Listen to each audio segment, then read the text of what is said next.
Hey guys, happy last day of June. I wish there were 31 days in this month, but it's not. So, hey guys, hey, welcome. I am waiting for you guys to come in. This was sent last minute, but I thank you guys for watching it. I thank you guys for watching it live or watching the replay. I thank you for sharing it. I thank you for commenting. I thank you for all the things. It's been a super busy month, and I can't believe this week is July. That's wild. Okay, anyway, I know we do not have enough time to go into every single thing, but I want to spend about 30 minutes. So if you can give me like 30 minutes, I want to do a sequel of sorts to our last conversation together, which was about the messy middle. But first and foremost, hello, everybody. I am Lynette Williams, aka Operation Sexy Body, and I am a women empowerment coach. It is my personal belief in helping women all across the world that their fitness, their dedication to their fitness and nutrition life parallels and trickles over into other aspects of their life. And that concentration, rededication, adjustment to that life will make you a happier, healthier, and more whole person, not only to serve the people in your life that you love, but to yourself as well. So every month or so, hey guys, come on in. Every month or so, we have conversations, and we have conversations about things that are going on in your life, things that you guys message me, things that I pray about, things that wake me up in the middle of the night. And this was birthed out of such an overwhelming response to the messy middle conversation that we had last month. If you did not check it out, it is on YouTube, the full replay. It's under monthly chats. All of the monthly chats are there. I do that so that we not only can grow our YouTube family, but to also keep everything in one place. Sometimes on Instagram, it's just the scroll is just unreal. So I am taking us over to YouTube so that we can continue the conversation. You can share it with people who may need to kind of hear this, or because you feel like it's a good topic and you just feel like, it is worthy of sharing. So either way, I thank you. So today is no different. We're going to spend about 30 minutes together, and we are going to talk about, again, the sequel to the messy middle. If you have not seen the messy middle, it was a great conversation about just stuff that happens and foregoing the perfectionism mind frame and the analysis paralysis of life and the fear of judgment, the fear of failing, the fear of success, all sorts of things. As you guys come in, just say hey. After 1 minute, you guys can comment. So please come in, subscribe, and say hey. Okay. All right. So let's get started with what we're talking about today. Today, we're going to talk about moving anyway. We talked about the messy middle and all that, and today we're going to talk about I'm in it and I'm moving through it. We're going to talk about moving anyway and what that looks like, and some actionable steps and some thought-provoking conversation about how to move through stuff. Because truth be told, we're all moving through something. We're all navigating at least one or more things in our life: family, work, entrepreneur, relationships, friendships, situationships. Like, all of us are navigating something. And it's important to understand not only to move through it, but how to move through it. Okay. All right. So I want to ask you guys a question. If you don't want to answer, totally fine. But I'm going to keep moving. And I'm going to keep moving, not because I do not care about your answers, but because I don't want to feel, I don't want you to feel like that you are obligated to answer the question, but I want you to have the space to answer if you so choose. All right. So on a scale of 1 to 10, what number, 1 being not at all, 10 being completely in all ways that you can think of, how stuck are you in some aspect of your life right now? Just a number. You can drop the number in the chat. 1, not stuck at all. I am sailing through life, no problems. 10 is I feel like my feet are in quicksand and I'm up to my neck. I'm just stuck. So I'll let you guys do that.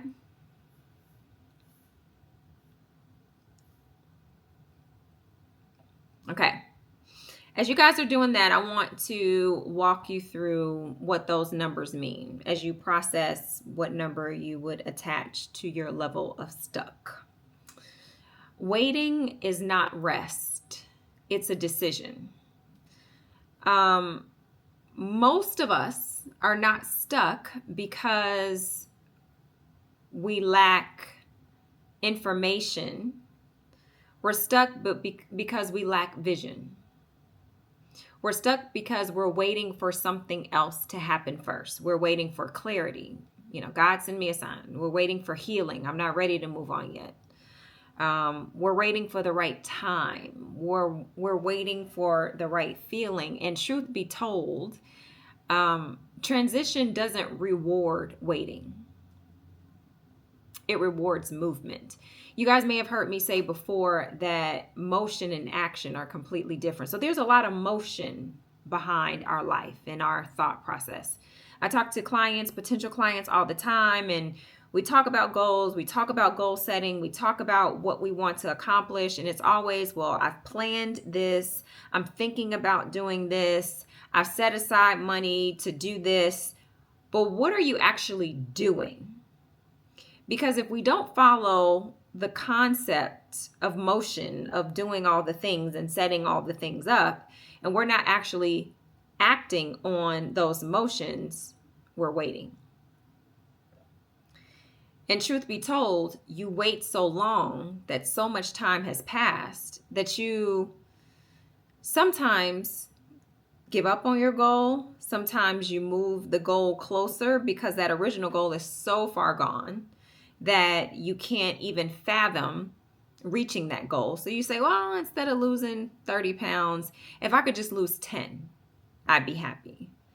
Well, I really wanted this new job, but I just haven't done the preparation that I needed to do to even apply for the job. So if I can just get more money in my current job, or I really want this out of my relationship, but it's been this way for so long that I'm just going to go with it. Transition doesn't reward waiting. It rewards movement. So what are you actually going to do about your situation? And this is not a judgment. This is not a call out. This is a question. What are you going to do? At the end of the day, you're going to have to look at yourself in the mirror and say, girl, what are you going to do? And the answer is not, well, I'm going to think about this, or I'm going to talk to someone about doing that. It's, I need to move. And I need to move right now. So 3 things we wait for. We wait for certainty. I'll move when I know it's going to work. I know, like, I'm going to quit my job when I have another job. Now, trust me, I am not saying quit your job without a source of income. That is not what I'm saying. But hear me. I'll move when I know something is going to work is taking the faith all out of what we need to do. So we wait for certainty. We wait for readiness. I'll start when I feel more ready. Well, how do you get more ready if you just don't get ready?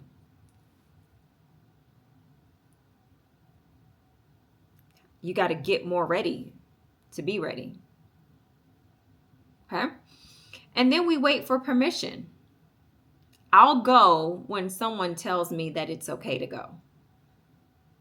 How many times in life do we ask people for their thought process, their buy-in, their approval for us to do something for our own life? Well, what do you think I should do?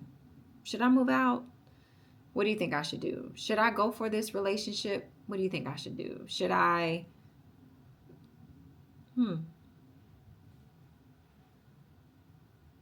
Why do you need someone else to tell you that it's okay? And that's a real question, right? Like, the questions that we need to ask ourselves are not the questions that are most comfortable. These are the questions, these are the perspectives, these are the opportunities that we have to move through and move anyway. That transition time can be as short or as long as you decide it is. but you got to move. You got to move when you're uncertain. You got to move when you are scared. Do it scared. You hear that, you hear the term and the phrase, do it scared. It's a real thing. It's a real thing, and it's palatable, it's tangible. It is it can be scary, but you got to do it anyway. So you guys may or may not know, may have seen, a couple years ago started Legree, which is not Pilates.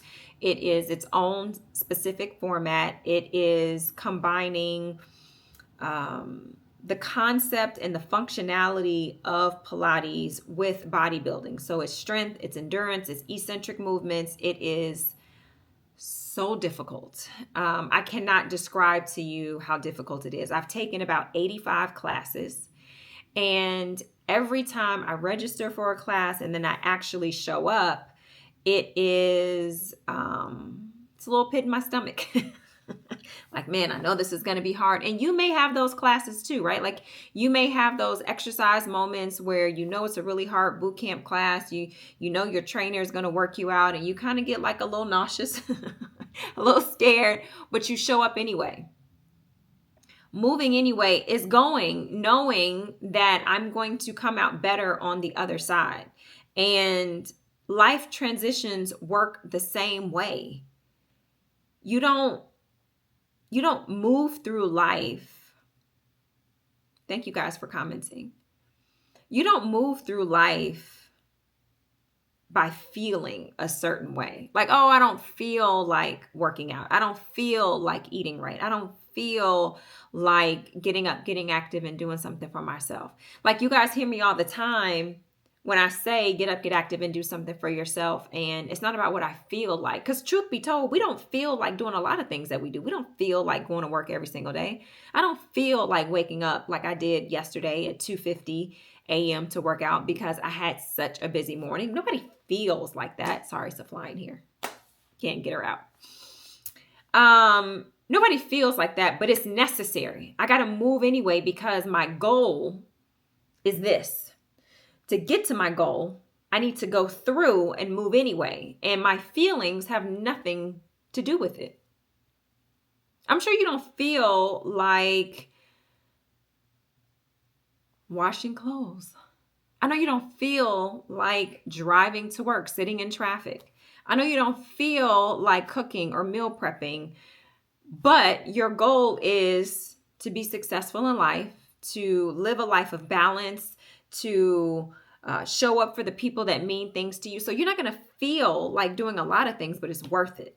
Okay. So I want you to think about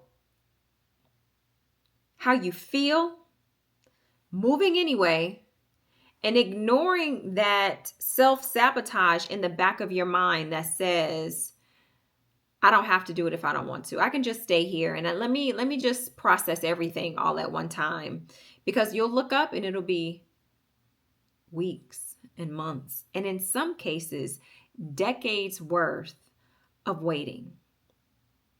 You ever know people who don't like their birthdays? The vast majority of the time, people don't like their birthdays because it reminds them of the transition that they have waited to embrace. I personally am very grateful for every single day that God allows me to be on this earth. And when my birthday comes around, it is a reminder that I am here for a purpose, and I am grateful for the opportunity to be here and to be an example to whomever and whatever that looks like. Do I have everything in order and all my T's crossed and all my I's dotted? Absolutely not. But I'm moving anyway. And you should too. You should be happy that every single day you have the opportunity to move anyway. Like, I get to move anyway. I get to be frustrated and move anyway. I get to be tired and move anyway. I get to be unappreciated and I move anyway. And what that looks like is totally up to you. Okay? I want to ask you a couple questions, and these are going to be the questions. This is your homework for today's session. I want to ask you these few questions, and you don't necessarily have to answer them now. You can think about it, come back, type it later, or you can message me. I would love to engage with you with these questions. There are 3 of them. What are you waiting for before you take the next step? And I want you to be specific. Is it not the right time? But what does that mean? When would be the right time for you to take the next step? What things have to be in place for you to take the next step? What conditions do you need to be able to take the next step?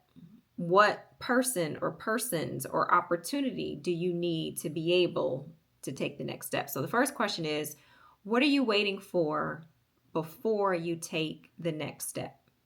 I want you to be specific.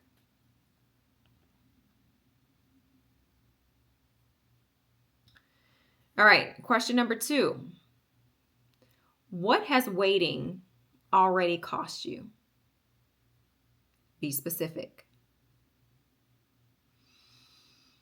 Belief in yourself, time, opportunities, and what has that weight taken from you that you can't get back? Be specific. For all of these questions, I really, really want you to be specific. What has waiting already cost you?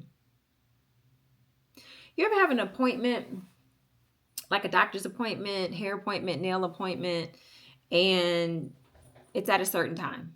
Appointments require reserving a specific time dedicated to you, right? And the best way that I can describe it is like you have an appointment at 10, and then you have another one. That appointment at 10 usually takes you 30 minutes. So you schedule your next appointment at 12 because you don't have time to have one appointment every day. You got to stack them to maximize your time, right? So your 10 o'clock appointment starts late, like really late. And it starts at 11 instead of 10. So during that hour that you wait, so from 10 to 11, you think to yourself, man, this is going to impact my next appointment. Do I cancel, walk out, reschedule my current appointment that I'm going to have to redo later? Or do I preemptively cancel the 12 o'clock because this one is more important? What is it costing you when you wait? For a lot of us, that 10 o'clock is more important than the 12. So at 10:30, we know that we're not going to get out in time. At 11 o'clock, we know we're not going to get out in time. We don't want to rush, so we cancel the 12 o'clock. Some of us would be waiting on bated breath, looking at the clock, anxious, nervous, because I need to do both. So I may speak up. I may say, hey, we're running a little late. Do you think that we're going to get this party started on time? I do have somewhere else to be. Because truth be told, every time we wait, it's costing us something. The question isn't, will I wait? The question is, what am I sacrificing in order to wait? I've talked to a couple of people over the last couple of weeks that are in relationships. So the coaching that I do is lifestyle. It's life, it's business, it's personal, it's professional. But I had a couple conversations too, to be exact, over the last couple of weeks. And it really centered more on personal because the personal was impacting the professional. And these 2 instances were about relationships. One was a marriage. One was a serious, committed, exclusive relationship. And the marriage was stalled. And the young lady was attempting to contemplate how to bring it up to her husband. And it had been going on in her mind for, quote, so long. And she really didn't know how to do it. And I said, well, what's the alternative to not bringing it up? Things stay the way that they are. And are you okay with things staying the way that they are? She says, no. but she still didn't want to bring it up. So the question wasn't if she should do something, if she should move. It's, I'm uncomfortable, but I'm going to move anyway because the reward on the other side is worth it. The serious committed relationship was about, hey, we've been doing this for quite some time, and I don't really want to bring up titles because it's fun. It's exciting. It's what I need right now, but I want more, but I don't know if he does. Okay. Well, same question. What is it costing you if you just stay where you are? Well, I want to have kids. Okay. You have plenty of time. She's a younger young lady,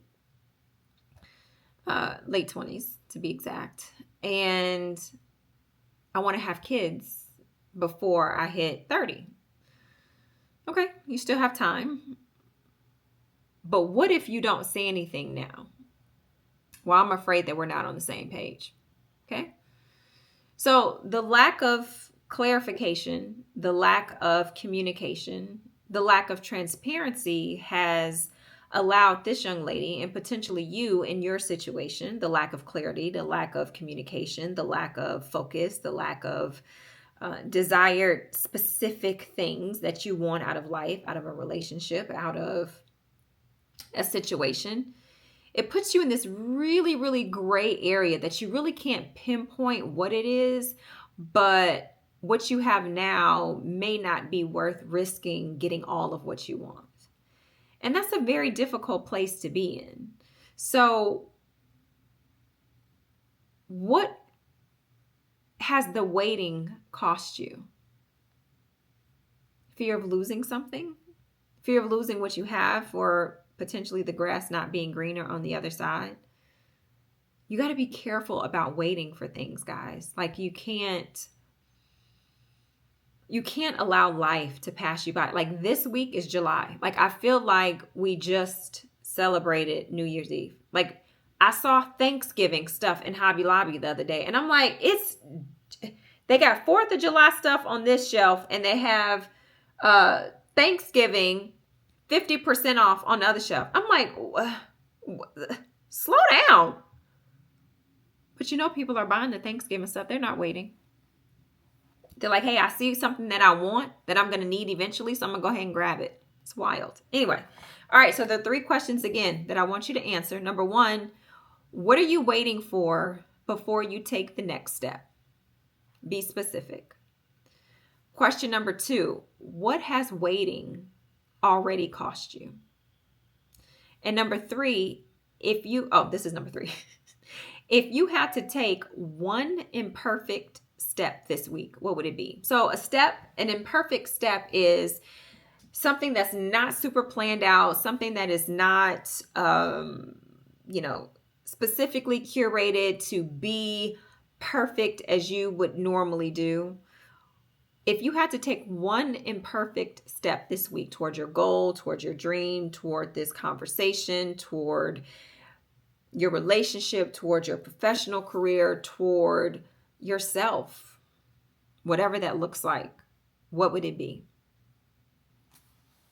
And I don't want the whole plan, right? Like I just want one step. Like what is one thing that you can commit to that's imperfect, that you want to do? It may not be it may not be all aligned and perfect, but what would it be? Okay.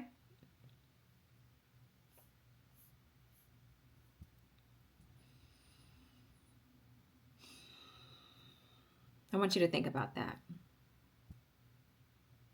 All right. So we talked about a lot today. I gave you a lot to think about, which is what my goal was. My goal was to give you some practical opportunities to think about the steps, the move anyway, to not forget the messy middle, but to use it as fuel to your transition now and to move anyway. Sometimes you just got to go. Like you don't have to see the full picture. You just have to get to the next step. And the next step will lead you to the next step. And I think a lot of times in life, in the book Atomic Habits, I'm going over it with my accountability group now, and it was talking about habit stacking. I have a client who she wanted to not rush so much. She wanted to create a better morning routine. She really didn't know how to do that. She felt rushed all the time. No matter how early she got up, it was always a rush. It was always a frantic morning. And that really set the pace and the trajectory all week, all day. So we made this commitment. It had to have been about 2 months ago, maybe even longer. And we went over her routine, and it came up that she'll wake up in the morning. She's an early riser, so I think 4:30 is her time to wake up. And she's like, yeah, I usually get up around 4:30. Then I'll snooze to like 4:45, 4:50. I'll get up and da-da-da-da. So she talks about her whole day. And so I said, well, what if you just didn't snooze? So we have all these things that we want to do throughout the day. We want to improve our mood. We want to be able to meal prep. We want to be able to make up our bed before we leave. We want to do all these things.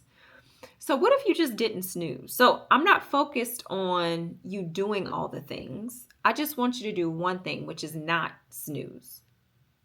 Can we set a time that you can commit to that you won't snooze? So yeah, it's been at least 2 months. I wish I really knew the exact day. We were talking about this the other day. It's been at least 2 months. She has not snoozed. She has made up her bed every single day. She has gotten to work early.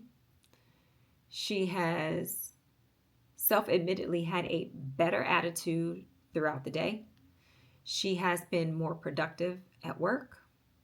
And now she's even gotten into washing 1, maybe 2 loads per morning, so that when she gets home, she can just fold instead of being exhausted after work and having to wash, dry, and fold 1 or 2 loads of clothes. So that one simple action of not snoozing has so many ripple effects. And that was the one change that we challenged her to do. We, meaning me, challenged her to do. Challenged her to just not snooze. So when you think about what's one imperfect thing that you can do this week, I don't want you to think about what it's going to bring you, because you have no idea. But the commitment and dedication of that one imperfect thing can have so many ripple effects and have so many benefits that now she doesn't even think about snoozing. What once was something that was a part of her daily life for years is now no more. Number 1, because of her dedication, but 2, because of the accountability. But for 3, it's like, hey, I've been trying everything else, so why not try something different? Everyone can name the mess that their life is to some degree. Like, oh, I don't have this. I wish I had that. This happened to me. This is what I'm recovering from. So we can all name our mess. But can you honestly name the things that you are doing to get out of your messy middle, to move anyway? And not the motion of it, not the writing down goals and vision boards of it all. That's important. But the move isn't the motion. The move is the action. And I want you to really think about that for this next month, which is tomorrow. I want you to think about that, because we will have another conversation, but I do want you to answer the questions and report back to me if you so choose. Okay?